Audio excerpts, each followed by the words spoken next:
Yan mga boss, stainless din yung ating lock silalim. Okay, stainless yan. And then ito, okay na yung lock natin dito mga boss. Yan o. Yun! Oh. Naka-welding yan mga boss sa loob. Pinugot natin yung bakal ng poste natin. Yung ating lock na yan. At ito yung nakaabang pa sa tiles natin mga boss. May tiles pa yan, back to back. Yung buong poste na yan, naka-prepare yan. Yan, yung ating WPC. Okay.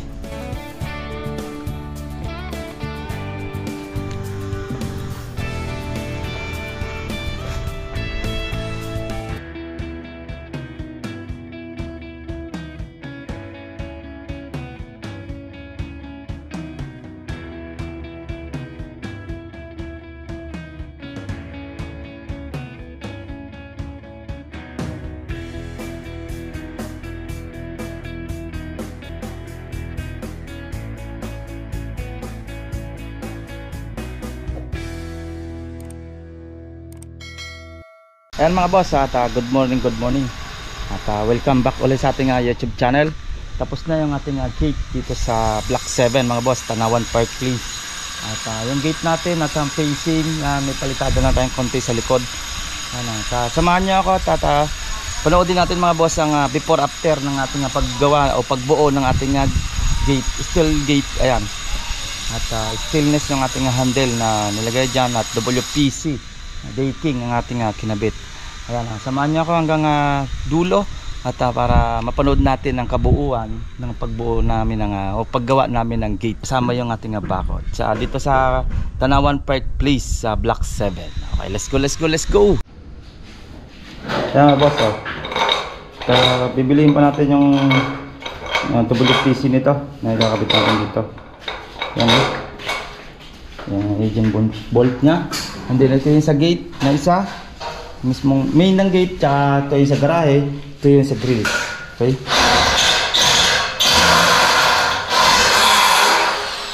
binutasan muna lang natin ng 532. Ayan, ibutas na 532 yan.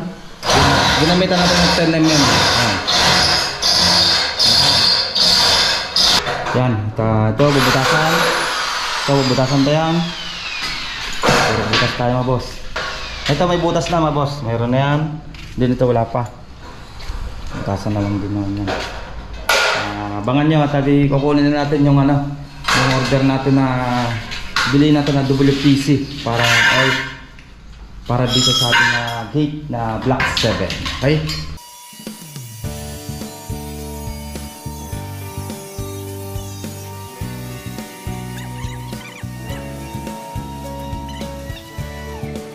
Yan mga boss, at ito yung ating bisagra na binili natin sa Scrotic sa may Makiling. Yan. Okay. Nilagyan lang natin ng rebar. Ito, binuo lang natin. Nilalding lang natin. Hindi na, kakat lang yan yung kapiraso na ating tubular na 2x3 at sasalpak lang natin. Okay. At pinatay na natin yung dyan mga boss. Nakapattern na yung dyan. Salpak lang natin yan dyan sa loob. Yan, anim yan lahat. Dalawa sa malaking gate, tsaka sa isang gate na maliit, dalawa din. Yan, sukat na sasalpak na. Dito kayo, pag nakasalpak na puro masilya sila ngayon, puro liya. At para pinturahan na natin.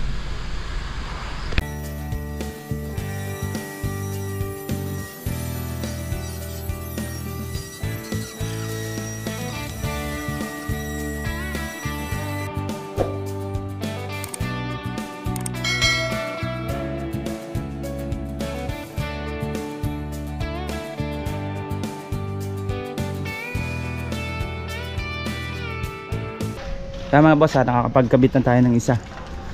Yan, may step yan kaya mataas yan. Kinuha lang natin yung level doon. Yung main door nila, kinuha natin yung level. Bumaba lang tayo para sa finish ng tiles nyan. Hindi na yan, parang tama lang yan. Then ito mas mababa. Yun o, nabinyagan na agad yung bagong level bar natin. Okay mga boss, saktong sakto dito. Okay, sakto. Hindi pa nakaka-pull width dyan mga boss. Ano pa lang yan. Pero pwede na siyang buksan. Ang bukas nito mga boss dito. May gitna nila. Dito ang bukas na sa kabila. Yan, lalagyan natin stopper yan dito para hindi lumabas yung gate na to. Okay. Yan o. Yung gate, nakabit na natin yung sa grills niya.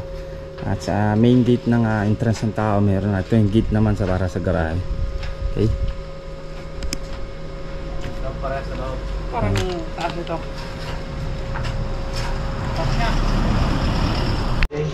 Madali, ispatan lang muna yan. Dyan sa lalim, okay doon sa kabila. Yan mga boss, at nakabit na natin isa. Nagamit na natin yung clamp natin.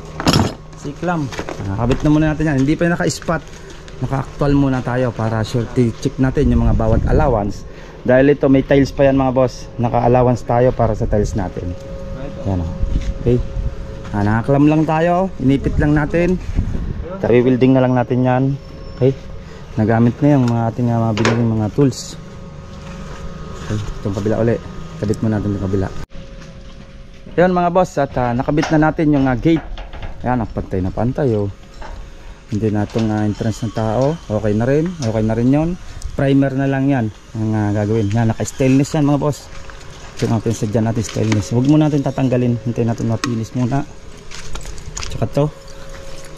Yan. Ang lock niya sa baba stainless din. At yung kandado niya stainless din yan mga boss. Yan. Kinakabit na natin yung kanyang ano. Asyam. Ayan. Lalaro mo ito kung okay yan. Para malambot. Hindi na siya pipinturahan. Doon niya nalalagay ng lock.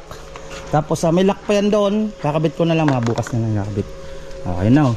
WPC na lang kailangan yan. Ayan, kung napansin nyo medyo may allowance tayo mga boss. Para yan sa tiles ng ating mga poste. Ayan, mga allowance tayo. Para sa tiles yan, ating mga poste. Yan oh. Okay.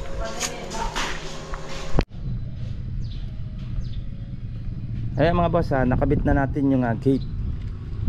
Okay na. At pinipinis na lang ng primer. And then nakakulayan pa natin ng black.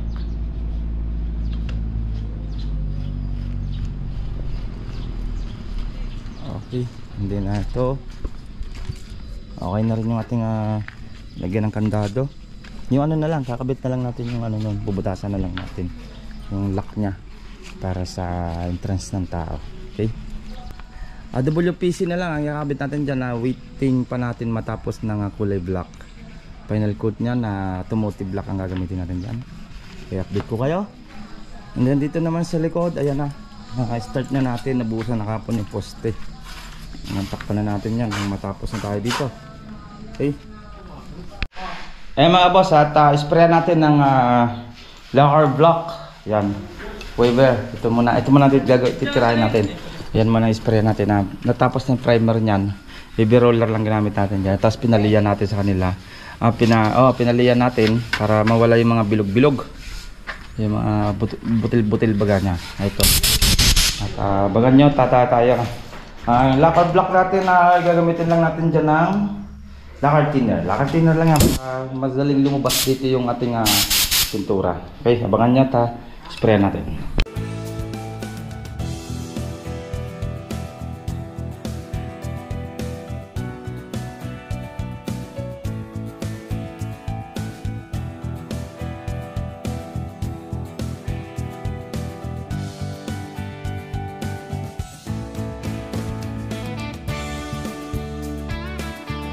Yan na, nablakan na natin mga boss. At nililiyan natin ang 240. Yung primer pa lang. Hindi na dito. Liliyahin naman natin yan ng 400. Pang last na coat. Yan. Dalawang coat na yan. At pang last. At gagamitin natin ng 400. Para maganda yung finish ng kanyang pintura. Naka-black na yan. Ito pa. Nililiya pa ng 240. Para mawala yung mga dinaanan ng baby roller. Liliya na. Okay. Yan mga boss, napinturahan na rin natin yung isa. At first coat pa lang to. So third coat na tong isa. At itong naman sa gate natin, nililiya pa rin. Dito pa rin yan mga boss sa ating Block 7. Tanawan part please. Pinipinturahan na natin yung ating ang gate. Yan na. Yan mga boss at tuloy na natin pagpintura. Tapos man natin ngayong araw, bukas update ko kayo pag natin kabit ng WPC. So maganda finish na natin yung kulay na yan ng black. para paglagay natin WPC wala na tayong pipinturahan. Okay.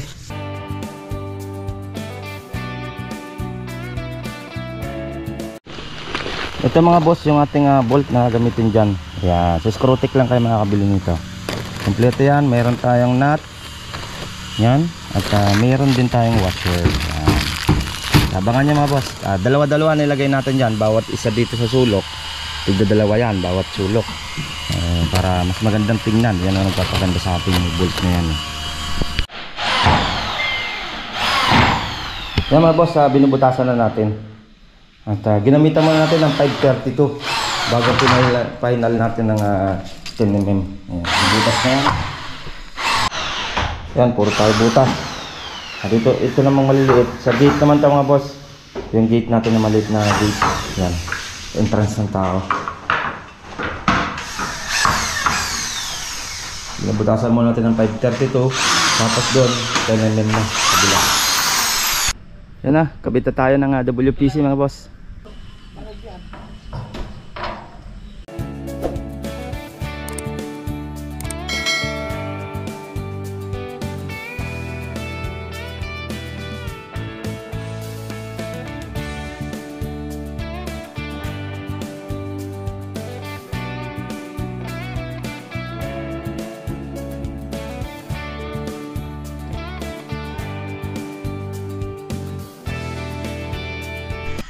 Yan mga boss, tapos na natin yun sa isang gate, entrance ng tao. Yan, may allowance lang tayo dyan.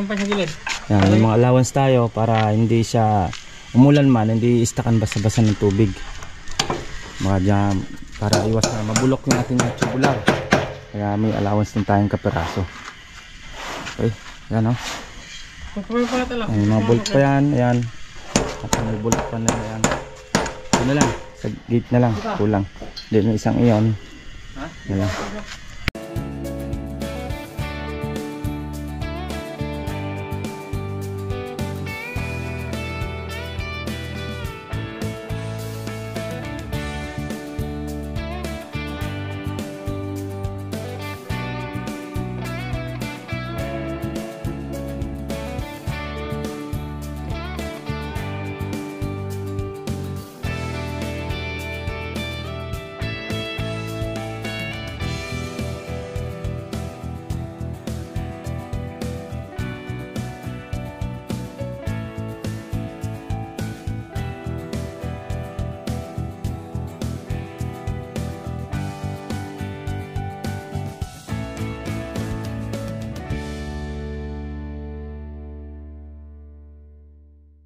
Yan mga boss, tatapos na yung gate natin. Ayan, nakabit na.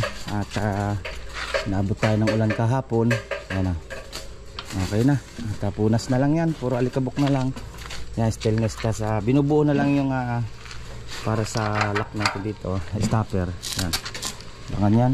At yan, nakabolt na. Yan, siyempre naka-stainless tayo dyan mga boss. Okay, yan, naka-stainless tayo. Ano, lambot-lambot oh. Tapos yan, naka-stainless din yan mga boss ng ating lock sa ilalim. Shout out kay paring Aldrin. Ay, di malambot siya pag walang pintura, malambot. Ayan, pipinturahan pa naman yung gilid na yan. Nabot lang tayo ng ulang kahapon. Itong design dito sa loob. May guwit naman siya sa loob niya. Okay, ayan oh. Okay na. Yung lock na lang natin, stopper ito para sa ating yell. Ito ang susian niya. Yun oh. At tatalis pa yan mga boss. Naka-prepare yan yung poste natin para sa tiles. Ayan, makikita nyo medyo malaki allowance natin. Yan, may mga tiles pa yan. Apat na poste. Okay, at ngayon hindi muna natin itatiles. At may-message tayo nila sir pag okay na ulit. At tutuloy na ulit natin. Ayan, may facing lang naman kami dito sa gate. Yan lang naman yung aming gagawin, yung facing at saka gate. Pag nagkaroon ulit ng budget, palalagyan na nila ng tiles yan, mga poste. Apat na poste. Din ito bricks, parehas nun sa taas. Okay. Utay-utay nila sir hanggang makarating sa interior. At least nabakod na natin, papalitadahan na lang nila yung loob. Yan, nagbistay, nabasa kahapon ng ating buhangin. Ayan, ito yung ating pinsig. Pinibistay na lang nila. Ito, palitada tayo mga boss. Ito na lang naman. Yan, ikot. Pero palitada na lang yan. Yung likod na yung kapiraso na lang naman. Pero dito yan, tapos na yung kapiraso na lang sa likod niya.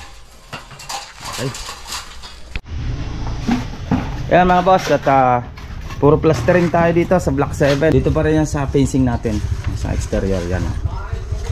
Puro plastering. Okay.